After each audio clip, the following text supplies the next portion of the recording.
Hey everybody, it's Jesse, your admin for Fort Hood Turkey Hunters. This is one video of many.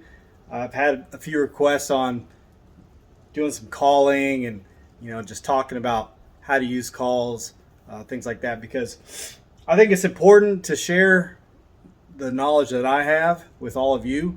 As the current admin, I just sort of feel responsible for having a part of you learning, or maybe learning from me as we go, as we progress, and we see how you overcome obstacles and you start learning how the whole game is. So if I can help with that, I'm going to do that, and that's what this video series is going to be about.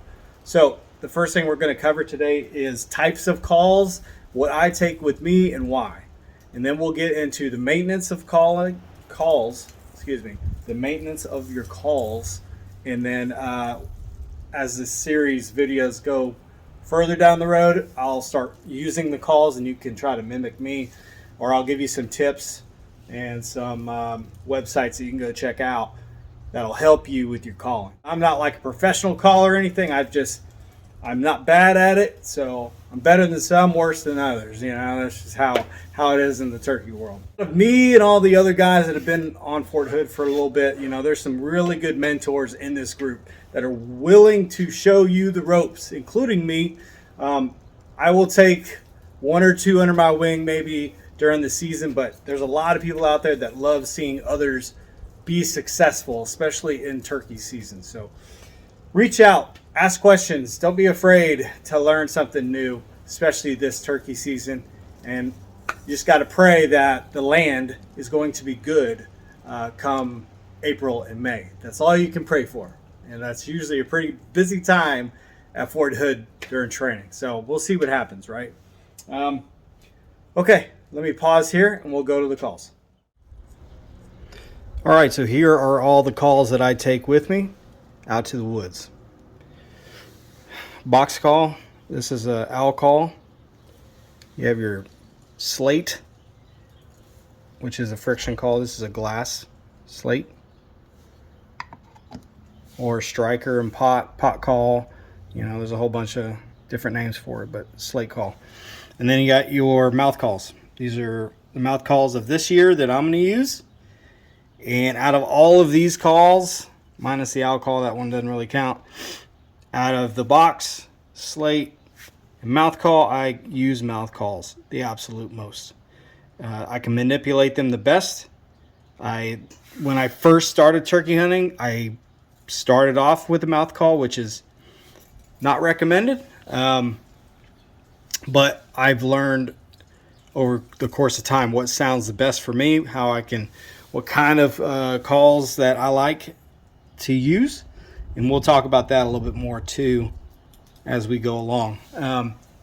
So I take all this with me and they all serve a different purpose. Like today is a beautiful day, and it's a beautiful day out and it's nice and it's sort of breezy. If I'm out and about right now, like this is probably about the time I would get back out in the evening time. I think it's 3:30 right now, so that's about what time I would actually go back into the woods. And it's sort of breezy, right? The turkeys are going to have a hard time hearing you. You're going to have a hard time hearing them. Do a lot of people hunt in the wind? No, I don't like hunting in high gust winds, but it can be done. You just have to get close, and they need to know where you're at. So that's where a box call comes into play for me. If I want to get my range out there and I want to get that sound as far as I can, even not on a windy day. If I just try to locate a gobbler, this is my go-to. If I don't know where they're at, I will use a box call. It's loud, sounds real good, and all you got to do is get that one gobble and you move to it, and you just keep on trucking and keep on trying. Slate. I'm not, if you've ever hunted with me, you know I'm not a big slate guy, but I do carry it because if I ever use this, it's in a more quiet tone. If I'm trying to be super soft and try to make accurate sounds of a hen, I will use this. I will use a slate call. That's why I usually carry it, because I can make subtle, soft sounds to try to lure that gobbler a little bit closer in, or have him come look for me. And then mouth calls, I use mouth calls the most. That's why I have so many. I usually carry this many throughout the year, because over time I'm going to get to know these calls, and I'm going to like some over the others. But I like having, they all have a little bit of a different sound. And that's why I carry them, because this one might be more raspy than this one, which is true. And then the red one sounds good, but the black one I can't really run that well. So on and so forth. They're all meant to do something, and they're all meant to sound a certain way. And that's why I like to have so many, and I'll use them the most, which I'll run through them. And sometimes gobblers just answer to certain frequencies and certain sounds. It is crazy how, like, I was out in 35, TA 35 one year, and I got out there around this time, and like off in the distance near Blora, there was a motorcycle going back and forth on that road.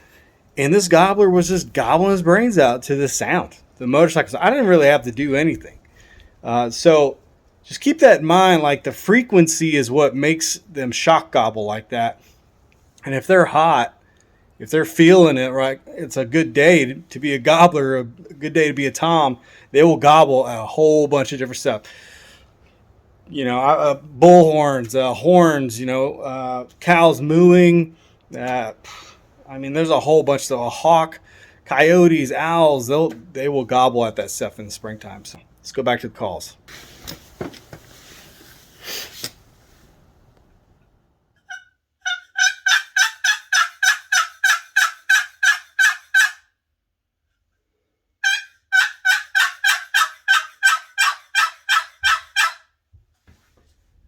Good morning, everybody. Happy Saturday to everyone. This is part 2 of episode 1, and I'm also going to do episode 2 today, which is going to be box calls. For part 2 today, we're going to go over maintaining your turkey calls properly and preparing them for a hunt. As a disclaimer, I'm going to discuss how my turkey hunting calling started off. So it was 2007. I just moved to Idaho. I wanted to hunt Merriam's. I wasn't a very good turkey hunter. I had learned the bare minimum basics of turkey hunting.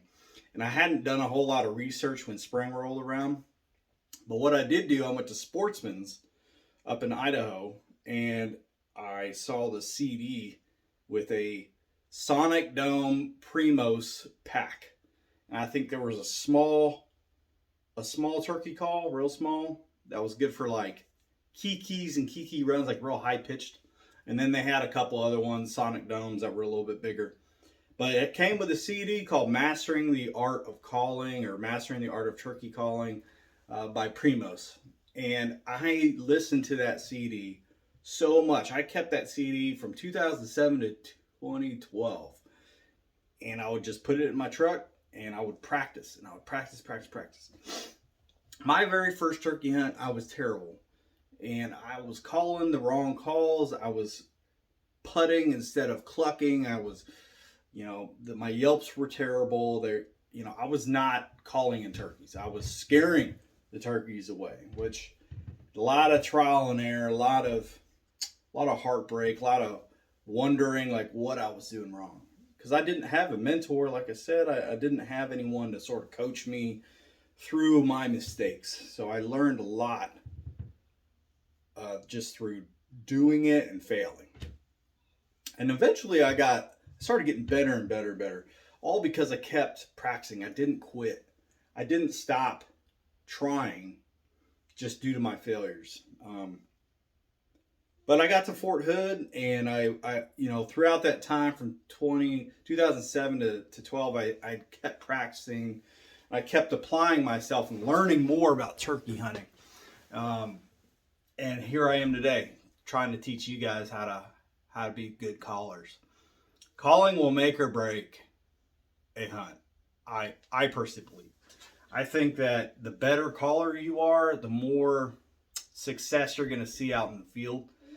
And if you're not doing your due diligence on call companies, custom call companies, the types of calls that are out there, you know, if you're not going to invest in your own success or invest in your own equipment, then I mean you're sort of setting yourself up for failure, in my opinion. I buy good stuff because I think it's going to last longer and it's going to sound better. So don't skimp out on some of this equipment that you're possibly thinking about buying: decoys, calls, gear, ammo, whatever it is. Don't skimp out because you're going to set yourself up for failure. And you buy once, cry once. That's what I say. Okay, so maintaining your calls.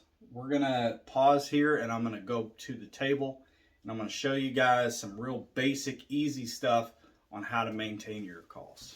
Stand by. Well, I got all my stuff laid out now, and I'll just walk you guys through some of the stuff that I have. For your box call, all you need is a real good piece of chalk. Okay, this is I just bought this from Woodhaven because I have a Woodhaven call. Don't go with like kid chalk or anything because it's not the same. You want to get some decent chalk for your box call. And what I do for the box call, it's already marked it up, but before every single hunt, you need to do your PCCs and PCIs. And what that is in the Army world, if you're not Army, it's just pre-combat checks. You want to check all your equipment, basically. You want to make sure that everything's good the night prior to you going out to hunt. So how do you do that? Let's say you just have a box call and it's not marked up with chalk, or you want to reapply chalk. I got a Barber's brush. You can use anything really to mark to clean your lid, and that's a real important thing. So you can do one of two things, and for this demonstration I'm not going to use the first one. The first one is you take a wet cloth or a wet paper towel and you just wipe this down and let it dry. For this I'm not going to do that. For this I'm going to use a Barber's brush, and if you just want to do a dry sweep, that's fine.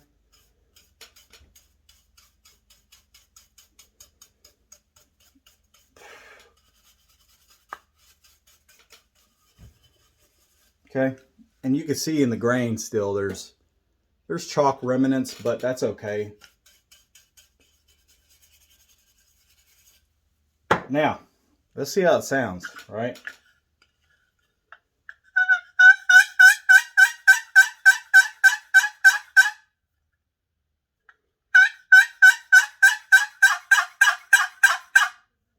Not too bad, right? I mean, that's without chalk too.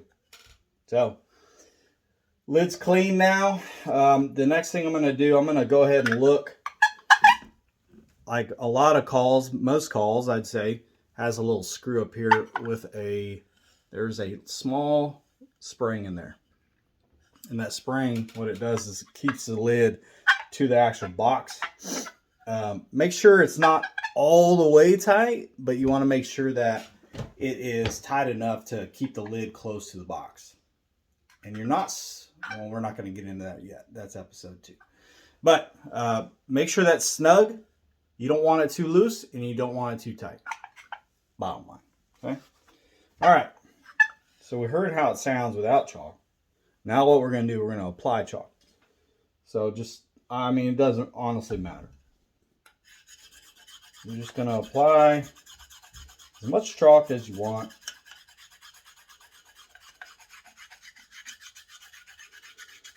You just want to cover the lid as best you can with some chalk. It doesn't have to be anything crazy. All lids for box calls are rounded, okay? And that roundness is what causes the friction on the box. So now let's try it with the chalk.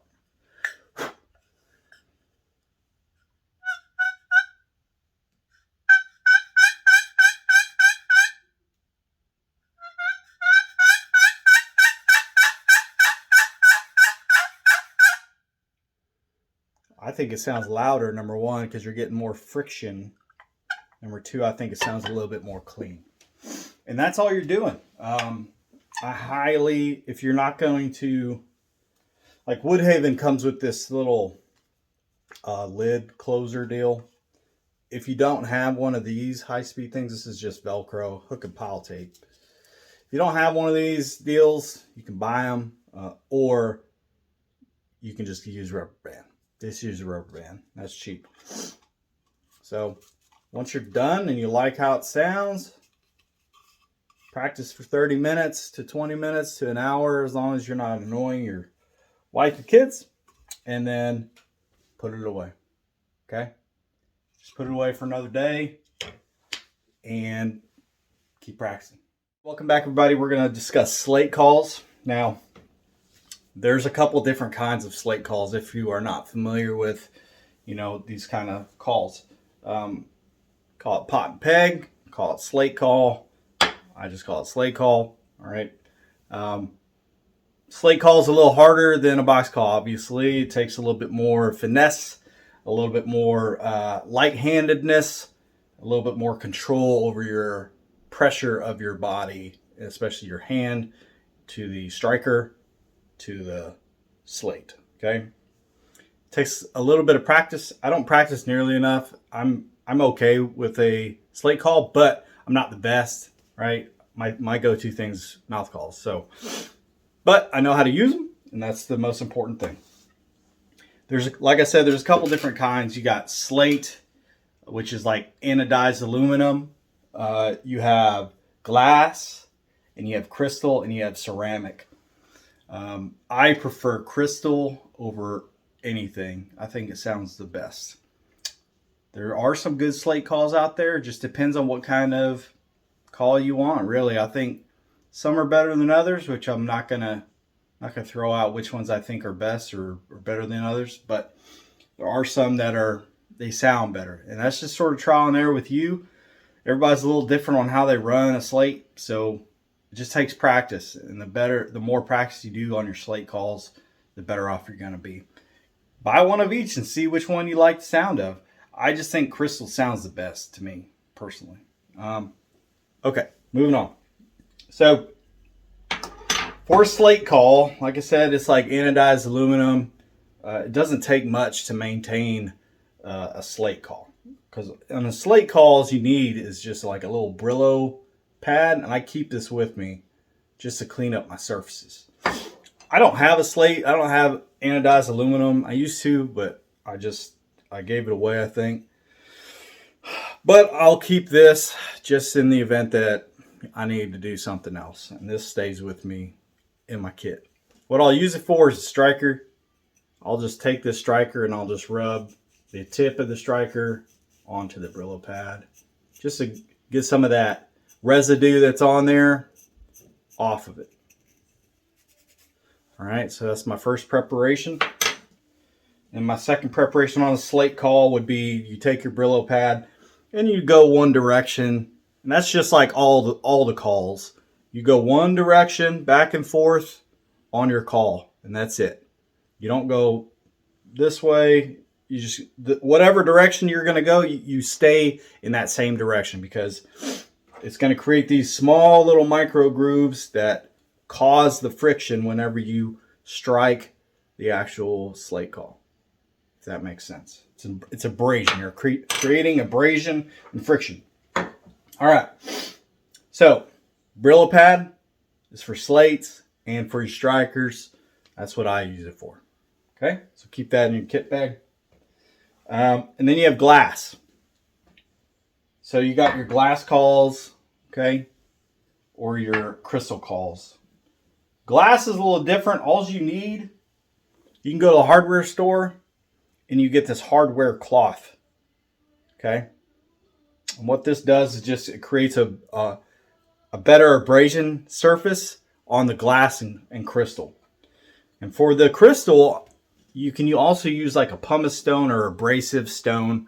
The abrasive stone will actually cut into that glass, or excuse me, the crystal a lot better. But I don't have one. I just have this hardware cloth, and I'll show you guys how to prep your surface. All right. So obviously I have it all in one direction. You guys can sort of see the direction I'm been trying to go.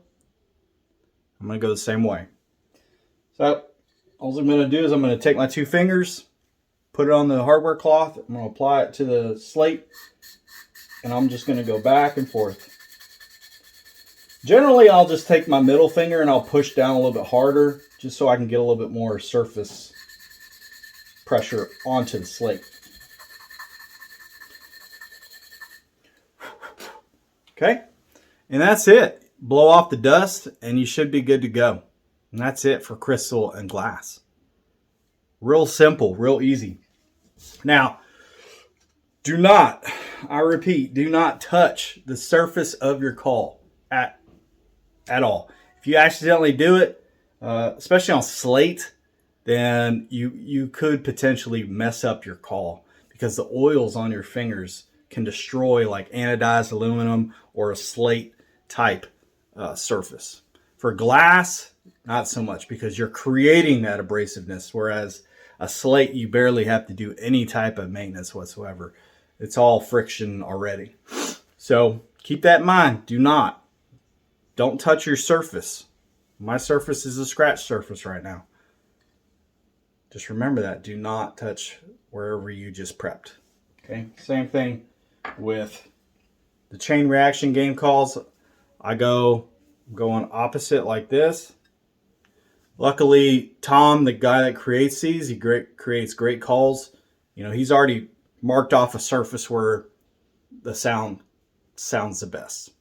And that's the same for the Woodhaven calls too. They will have a starter spot for you, and that's where they think the best sound comes from. So just keep that in mind. Whenever you get your slate call, if you buy one or you already have one, there's always a little sweet spot in there somewhere.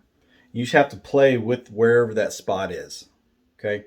Like I said, the Woodhaven guys, they created a spot roughly right around here. Right around here. That's where the starting spot was. But I found that there's some other better spots that I like to make sounds with. So practice makes perfect, especially with slate calls, because it takes time to figure out your pressure to the call. And we'll get into that as we progress with the actual calling on these. Okay, so moving on to the mouth call portion of this. What I have here is a little bit of mouthwash and water. So the mouthwash and water, what it does is it disinfects your mouth calls. Okay, and it's just 1 and 1. So just a small little, whatever you're going to do with the mouthwash, you need to match it with water. Okay, you don't need a whole lot. Obviously, you just need some to make that fresh disinfectant. You don't want a bunch of germs and stuff on your mouth calls. Okay, and it's real simple. You just throw them in there, right? And I just leave them in there for, I don't know, a couple hours, maybe an hour or so. You could just mix them up. It doesn't have to be long. You're just trying to get in between the latex parts, and then you want them to dry. Okay, so you just set out a piece of paper towel and you just let them dry. That's it. That's all there is to it. Now, I buy mouth calls every year because sometimes I'll forget about the calls that are already in my kit.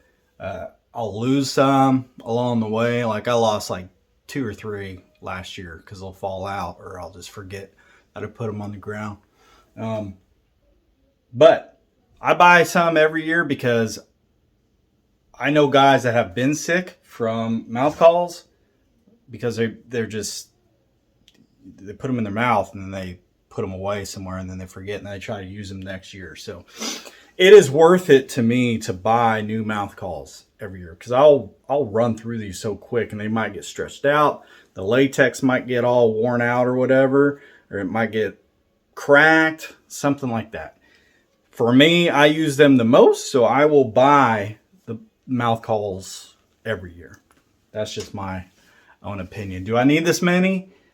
Personally, yeah, I do, because I'll run through these so much, and I like to have a repertoire of different sounds at my disposal, just in case. And sometimes I'll make it a game out there. I'll say, hey, you're using this one, this hunt. Let's see if you can make it successful.